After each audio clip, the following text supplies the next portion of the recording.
Hut Hut, let's party. Hut Hut podcast. My brother, Rodney Hudson, godfather of my oldest son, one of my dearest friends. Nobody could make me more excited than you. Rodney's not happy with me, just so everybody knows that he's on this podcast hanging out, but that's okay because we're going to have a good time. So, Hud, talk to me, man. How's life? 12th year finished. I guess whether you play 13 is to be determined. We will figure that out at a later date. But just talk to me, man. Being banged up this year, obviously year 12, being in Arizona with a young family. How was year 12 in the NFL? Which, by the way, I told you not to do, and you did anyways. So here we are. How was it? It was interesting. Every year is different. This year was much different. I was hurt much of the year, unfortunately. But like anything, I think you learn something from every experience. So I just take what I can every day, be invested in the moment and learn what I can, whether it's good, bad, or indifferent. 100%. 100%. Me and Rodney we trained together for the combine at IMG, and then which obviously we got these combine kids here now, which is crazy how it comes full circle that we meet training combine. We meet training at the combine for the combine. Sorry, we meet training for the combine, and then boom, fast forward 12 years, and me and you together leading kids getting ready for their NFL journey. Yeah, it's flown by. I tell you that much. I can remember, like you said, us training 12 years ago. Now it's crazy to even think about that. It seems like it was yesterday. So time has definitely flown by. But yeah, it's coming full circle. Here it is. We get to pour into these kids, which is fun, man. The one thing about the combine deal is there's so many great dudes out there that help these guys jump higher, run faster. We're partnered with Tony Villani, who's freaking awesome. It's been great to get to know him. But I was so passionate about being an O-line facility. And I know that there's other guys around the country that do it, but there's plenty of O-linemen to go around that are getting ready to try to start their NFL journey. Right. So I was fired up about, an O-lineman runs a 5.2 instead of a 5.3. It doesn't change a dang thing. Right. Correct. But what does change is if he gets a little better at football in the process. Right. Gets in shape, learns how to train, learns how to eat, learns how to live nutritionally, learns how to recover. I mean, how much money did you spend on your body throughout your 12-year career? A lot. Plenty of Teslas, probably. Yeah. Right? Like, it is what it is. Yeah. And that 12th year, Google Rodney Hudson's salary, ladies and gentlemen, that money went to work, right? Yeah. Like, you pay. You only have one body. So just teaching these young old linemen how to be NFL football players, Right. while letting Rich handle the training part has been awesome. It's been a lot of fun. Yeah. You hit it right on the head. I think it goes above a lot of people's head. They don't know. You only know what you know. So, eating healthy, sleeping well, stretching, taking care of your body is the most important part. You only have one body. And if your body breaks down, then it goes down from there. So you just hit it all on the head. Eating healthy, sleeping well, taking care of your body. The earlier you can learn those things, the better. Because you only get one body, and the better you take care of it early, the longer it'll last. No question. And that's what I want. And me and you are beat up, to say the least. Rodney crutched in here, but I just want these dudes to learn what we learn. Joe Gomes was so good for me. Yeah. I know he was you too. Ashley still takes care of both of us. Yeah. Joe's wife. I want these dudes to have all that on the front end. Right. I don't want them to have to go through my first 4 years in Buffalo, it was beer, wings, and pizza. And I got my 2 massages because that's what the other vets did. Yeah. Correct. I didn't stay in the training room because the coaches back then said, you don't make the team on the table. And it was like, Same here. a black cloud to be in the training room. So to be able to teach these guys how to go, man, has been awesome. But anyways, outside of football, godfather of my son, how's that going? Do I even want to know? No, it's going good. He's doing good of late. Yeah, of late. Yeah, we'll see how long it lasts. But just so special that that's what people ask me all the time. What do you miss? I'm like, man, I do not miss the anxiety and stress of Von Miller on third down. Yeah. But what I do miss is my buddies in the locker room. And how does a guy that you combine train with for a few months, you go your separate ways, and 4 years later in free agency, you end up in Oakland together, and then boom, you're the godfather of my kid. Yeah. And just talked about the brotherhood of the NFL, and Is that the number one thing? I know that you last year you made a decision to come back for your 12th season. Yeah. I'm not going to try to guess or assume what you're doing for 13, but down the line, if it's over now or over next year when it's over, do you think that's the one thing that you're the most nervous about is just the boys being with the guys? Yeah, for sure. I think those moments are the ones you'll miss for sure. I've been on a lot of teams, play ball with a lot of different guys for a lot of coaches. But the one thing that carries from team to team is the guys that you're friends with this team 6 years ago or 8 years ago, 10 years ago, the guys that you gain that bond with and that friendship with, you carry on with you. And, even the guys that you're maybe not as close with, you see them 5 years down the line and you sit there and talk for 3 hours. Those moments are really special, because, the game comes and goes. You play for a while and then you'll be gone. Football comes and it goes fast, but those friendships will be forever.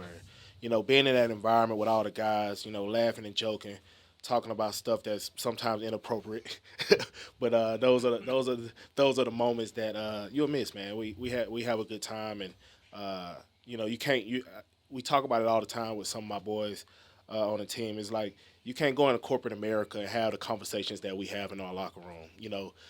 Where people are so open and so vulnerable, and able to talk about anything.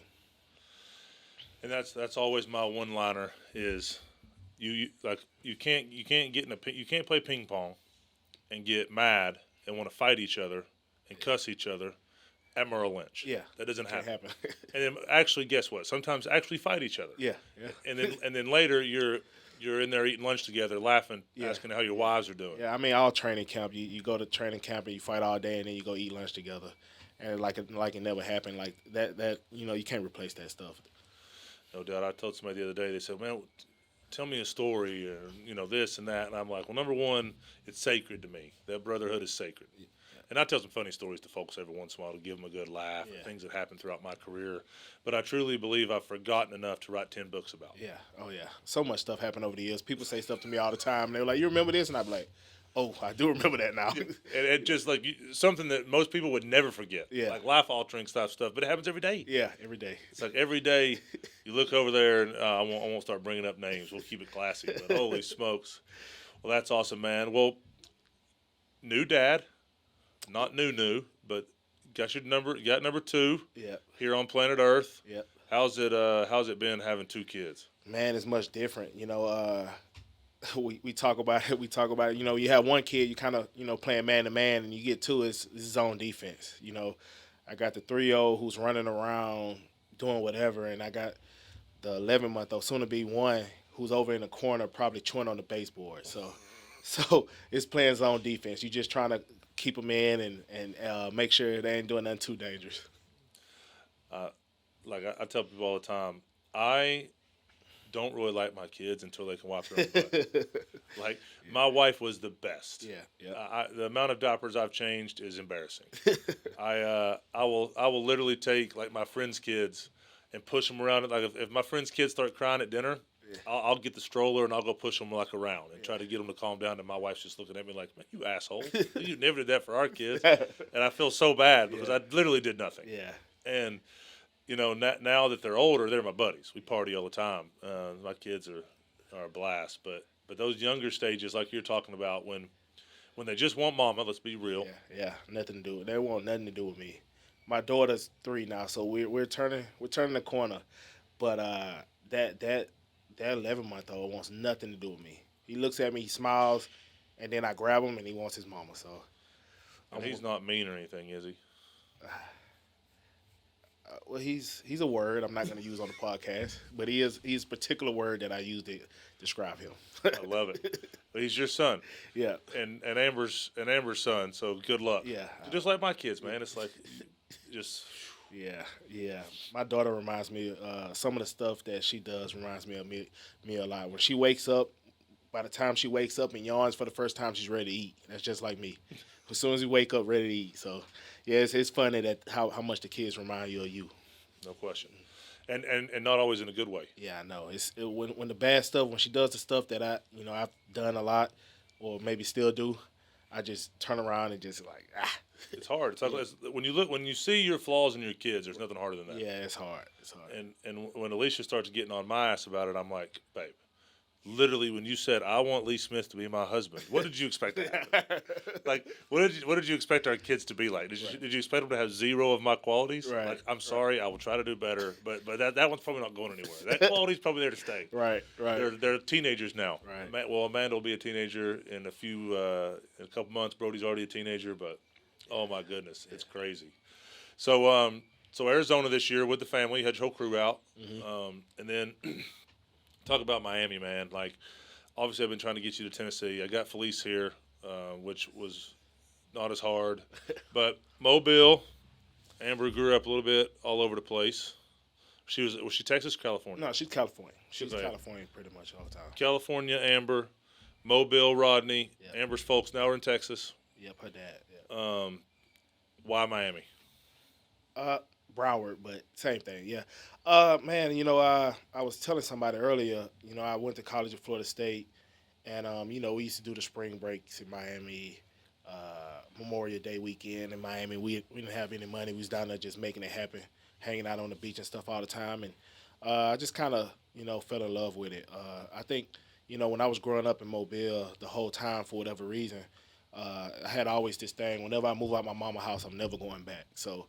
I went down to Miami and stuff for spring break and Memorial Day, and then I got into pro ball, and I used to go down there and train, and I kind of, fell in love with it. And then as I got older, I moved a little bit up north to where I live now, and see how, I kind of got the best of both worlds. It's quiet and, more family oriented up there where I live at now, but it's just close enough to be able to still enjoy the beach and enjoy, nice restaurant and whatnot. So, she just kind of fell in love with it, man. And, the weather's great. And, with these old joints, I'm going to need some warm weather. There's no question.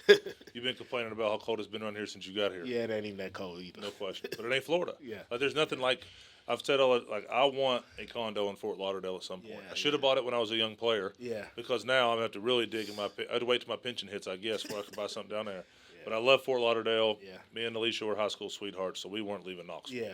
Yeah. But not like waking up every day and just putting on your shorts and your T-shirt and going, no, got to wake up and check the weather and all that stuff. I just wake up and go now. Yeah, no, I don't want to talk about it too much longer. That sounds pretty nice. Retirement in Fort Lauderdale. When I'm 55 and one of my young members, one of my kids wants to take over Triple F, I'm coming your way. All right, be down now.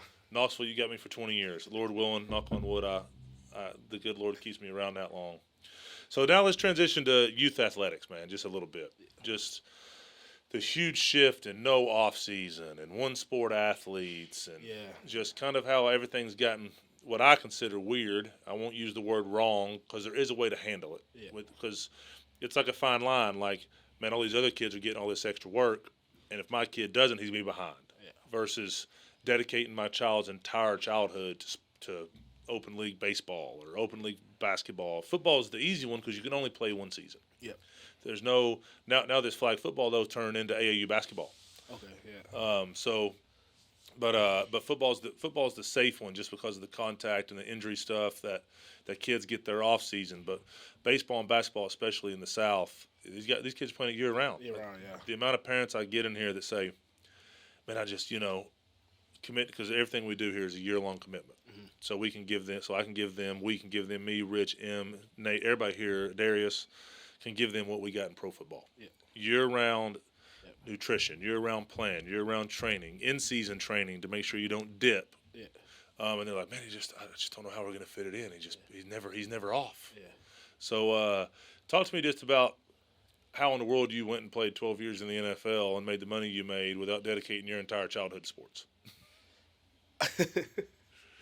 I don't know. Me and you talked the other day. I don't even know how I got to this moment.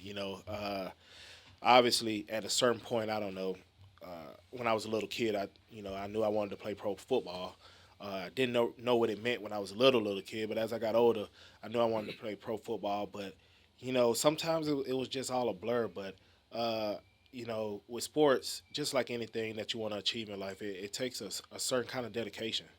And I think taking it a day at a time, not overwhelming yourself.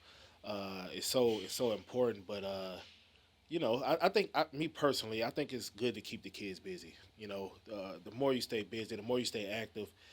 You're in the gym training or you playing sports, the less trouble you're vulnerable to get into. So, I love when the kids are just like playing all sports, or just staying busy. And I'm a big believer.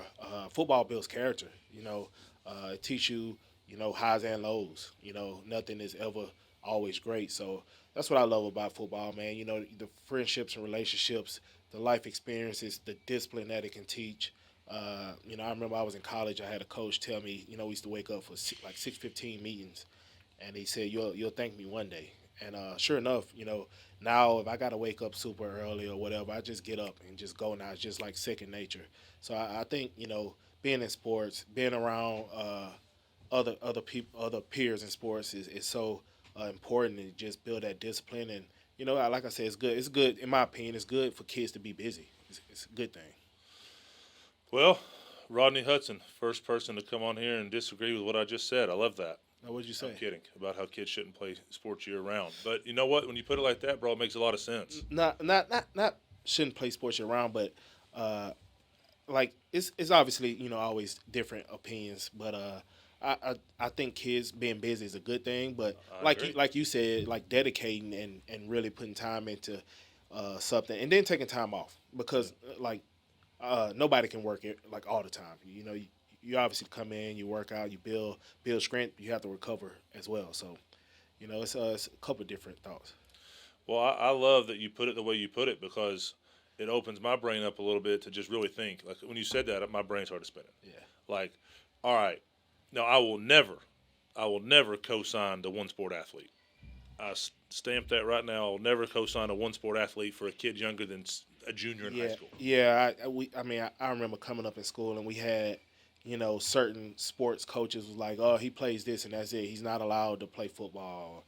He's not allowed to play baseball, and that was, crazy to me. Like, especially as a young kids, like play everything.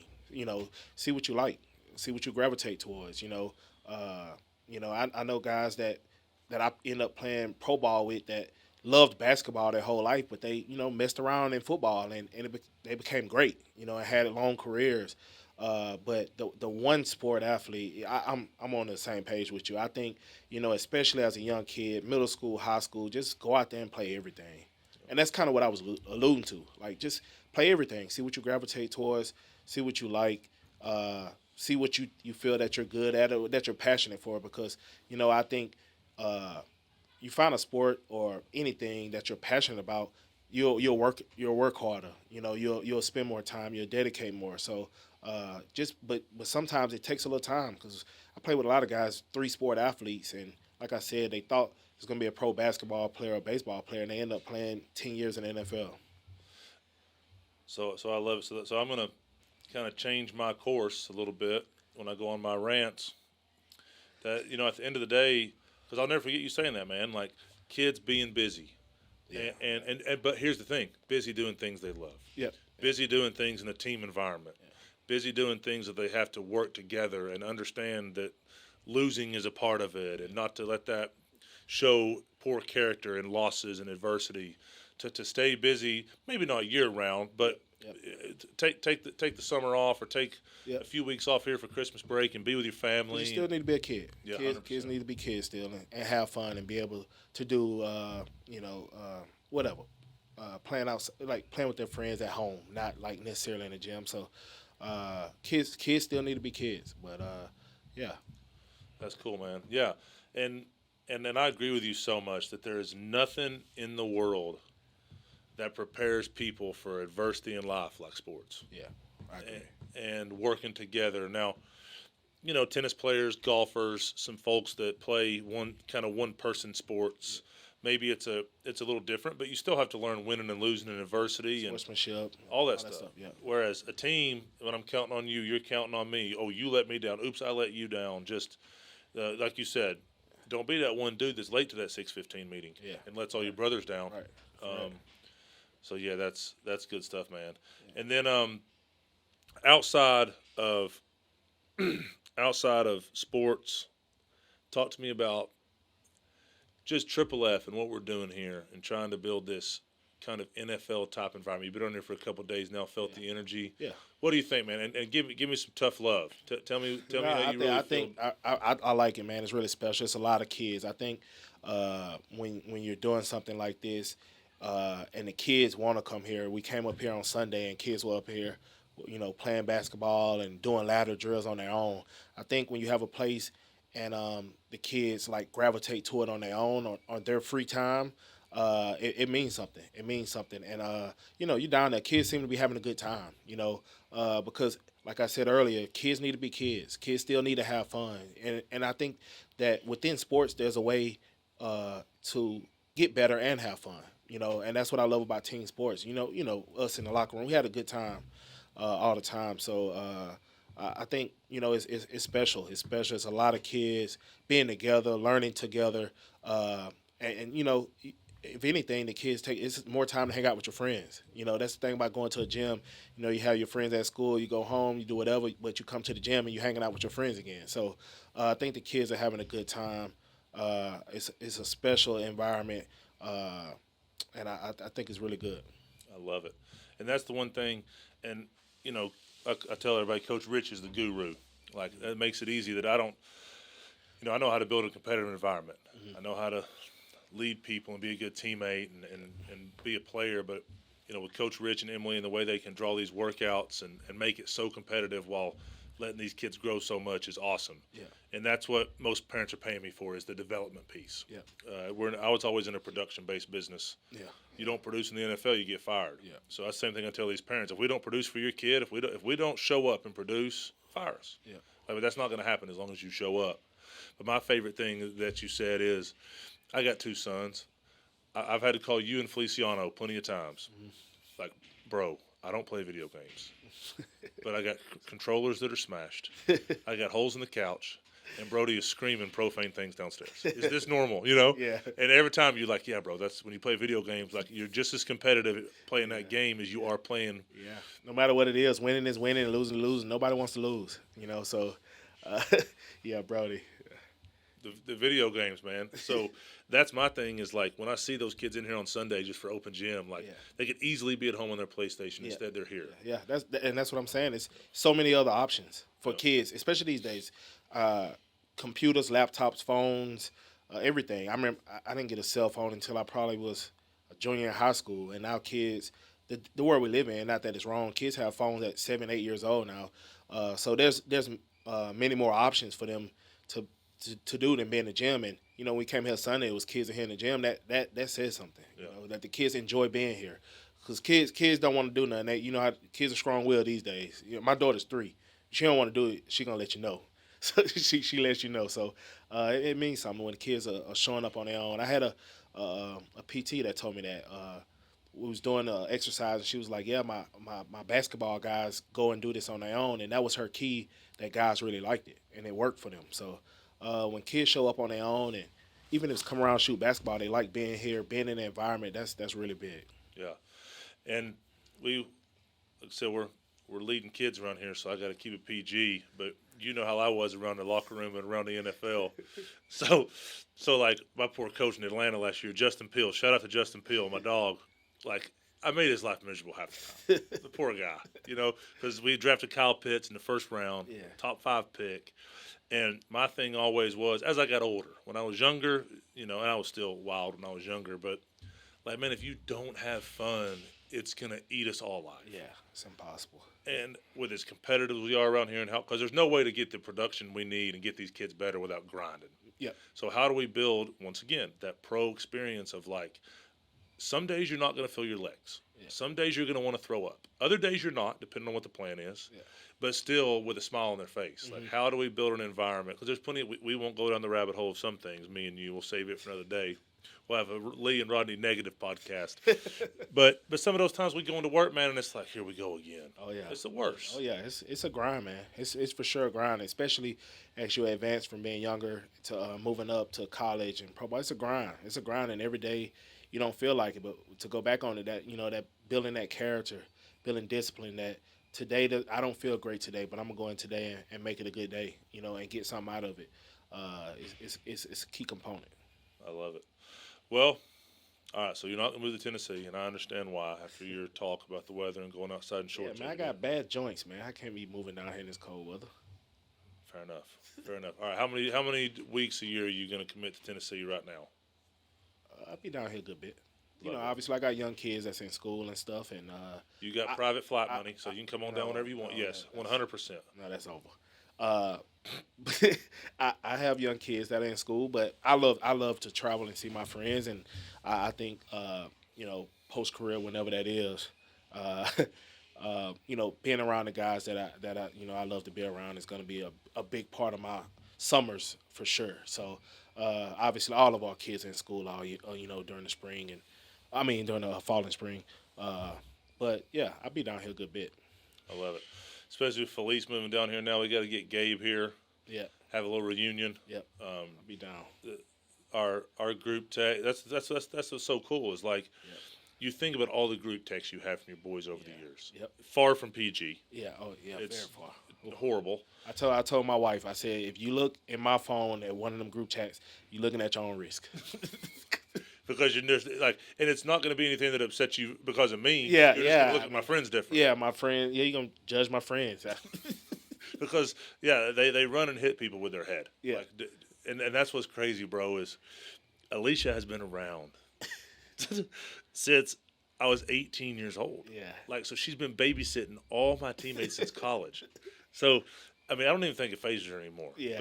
But she has a PhD in how men are wired and how they think. Yeah. And it's like, holy smokes, just the things she's seen in my teammates over the years because she's been the mom of the team. Yeah. Yeah. You said it, man. Like all the group chats and stuff. My phone vibrates and pings all day now, from all the the friendships that I've gained over the years. I'm in group chats with so many people from so many different teams. So, it's special, but it gets a lot out of hand sometimes. Out of hand. And the worst room is the O line. Yeah. Just the We're great. We're great. We're the best room's the O-line, but the worst room. I get you. the best. Let's be clear. The best room on every team is the O line. Yeah. They're thick as thieves. Closest group on the team. They literally don't care if they're friends with anybody else on the team.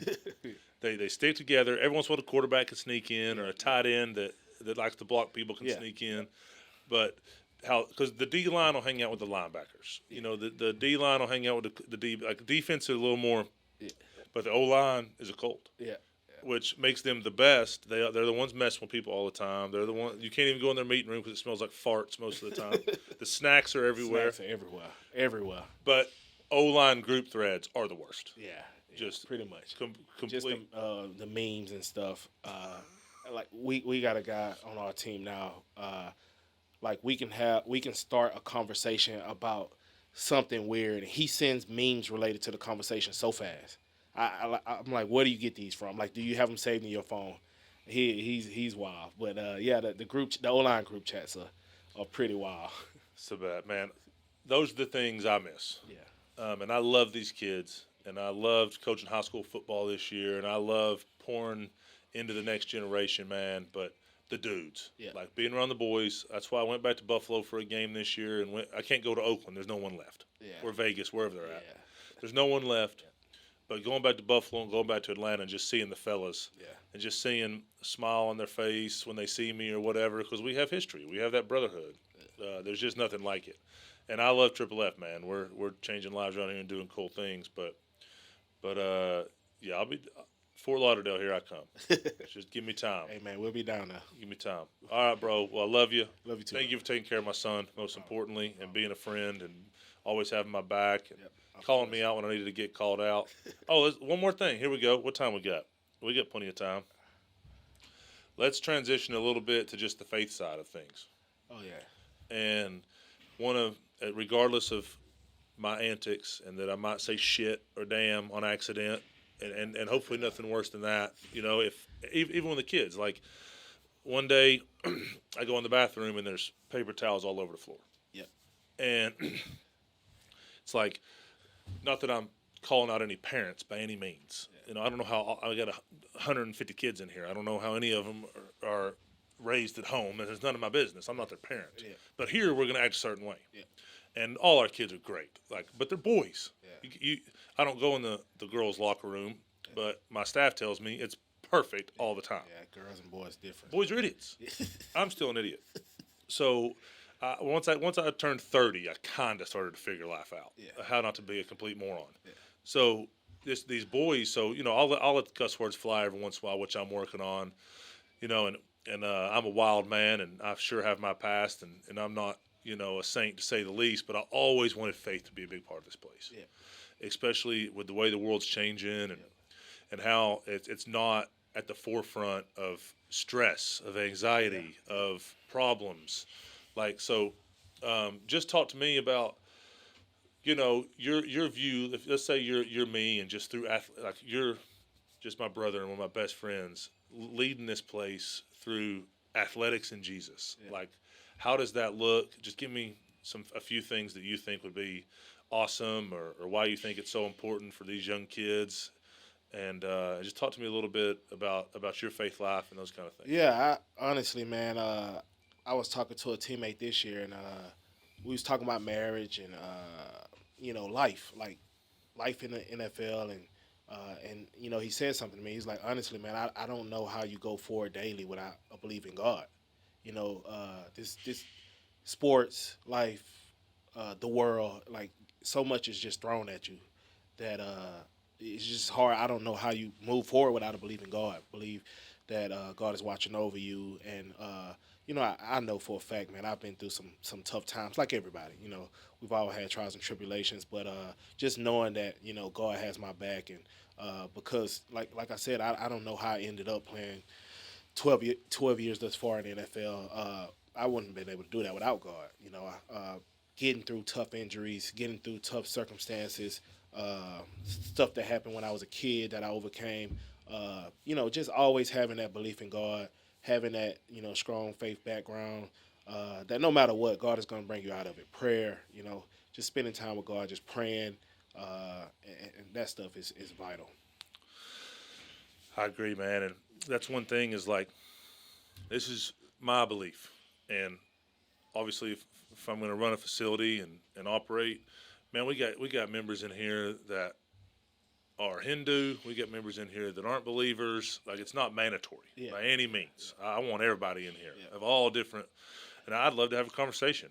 I started my kids' high school life at a Catholic school. Didn't grow up Catholic. I loved learning about it. Loved learning about the Catholic religion, and I love learning about the Muslim religion. I just love learning about religion. But for me, like, I know the key to success that I've seen work repeatedly is outwork everybody and be aligned with Jesus. It ain't a real complicated recipe. If you're willing to outwork everybody and be aligned with Jesus, and being aligned with Jesus includes being a good man, treating women the right way. And I listen. I've carried my cross plenty of times, to say the least. But I swear, man, I think we've gotten away from it, and I think if you truly build a place that outworks everybody, like, hey, get in here, outwork yourself today, outwork the man in the mirror, number one, and then outwork everybody else. Hey, be aligned with Jesus and be built on that rock foundation. My crazy buddy Rev up at Marshall. You remember my bald buddy that came and spoke to us at the away games? Remember him? Oh yeah, bald white dude, crazy. He was crazy. That was his thing. You better be built on a rock, man, because sooner or later, it's going to come for you, and I'll be danged if he ain't right. And just this stuff. So gotta have a good foundation, man, so you can weather those tough storms, because they come. There's good days, there's bad days. There's great experiences. There's many highs and lows in sports, many highs and lows. But if you got a good foundation, believe in Jesus, good background, good foundation of friends and family to lean on, then you'll be just fine. No question. That's the one thing you said is friends. Like, surround yourself with the right people. Yeah, of course. Because that stuff cancer spreads. Yeah, man. It's hard to do it by yourself. It's hard to do anything. That's what I love about team sports. You need the man next to you. It's hard to do it by yourself. And once again, the biggest prepare for life, man, team sports. Yeah. It teaches you that as you grow older, surround yourself with folks that you would want to be your teammate. Yeah. Like, have good. My wife better be a badass teammate. Yeah. I better be her badass teammate. Yeah. And sometimes she looks at me like, "Hey man, we ain't going to play a game."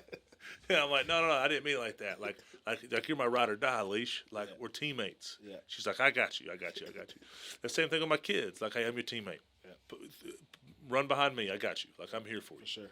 And then, by the way, I need to have Jesus on my side because I'm the leader of my family. And the times I try to do it on my own, I sure wasn't enough. Yeah. That's awesome. Well, Hud, bro, again, I love you. Thanks for jumping on. Thanks for coming to see us. Thanks for helping out with my combine guys. They're excited. No problem. Been talking to them about just playing center. I never did that for a living. Yeah. Had to throw it between my legs in that one game as a long snapper. It was terrible. I love seeing the stress on your face. That was the worst. It made me so happy. That's because you're a piece of crap. Like, that was the worst game of my life, bro. It was horrible. Oh man, we had it happen to a old lineman 2 years ago, and it almost happened to him again. Our long snapper broke his arm, and then we had the old lineman have to go in and play long snapper and cover punts. You should have seen the stress on his face, bro. Do you remember? You remember? Obviously, that happened. You remember Feliciano? No, what happened? So, I mean, I broke my wrist a couple years before, or the year before. Yeah. So I had the wrist braces. I mean, I was locked in, and Felice was a backup at that point. Yeah, he was behind you. Yeah. So I go over there, and Rich Bisaccia, who's now, we were talking about Rich earlier. We need to call him. And yeah, I'm calling him soon. I got a bone to pick with him. Yeah, we're going to both call him later and just attack him verbally. But Rich, our dog, obviously comes – first off, Jordy Nelson runs over to me, and I'm like, Jordy, I saw it. And used some profane language and told him to get away from me. Because my whole career I'd been the backup snapper, never had to snap. Yeah. So I'm like, oh my goodness, please no. And the only reason I agreed to continue to be the backup snapper my whole career was because I got out of the first 10 minutes of individual with the tight ends. So I just got to go over there and hang out with the specialists, with Seabass and all those guys, and just jack around. Yeah, have a good time. Yeah, I was over there snapping, right? So anyways, I throw a few between my legs, we're good. Well, John was going to do the short snapping. So I walked down there, and he's just rolling them back there. Yeah, on purpose, I know for a fact. Yeah. So I'm like, again, profane language. I'm like, I'll do that too. And John's like, thanks, buddy. And I'm like, man, you asshole. Oh my goodness, just straight muffing the snaps on purpose. On purpose, he didn't want to do it. He didn't want to, because what's the best case? He does it, no one cares. Yep. He screws it up, and he's on the. We were on Monday Night Football that night. Yep. First game of the season, right? Yeah. Aaron Donald, and it's like I'm looking at Aaron Donald, and I'm thinking, well, I'm just going to keep my head down, and I'm not even going to. I'm actually, he's not even here. But man, that was terrible, terrible, long snapping. But yeah, so I'm excited you're here for those boys because give them a little perspective on somebody that played inside. Right. I was on the edge my whole career, so I'm excited you're here for them. But I love you, man. Thank you so much. You're the best. Yep. All right, bro.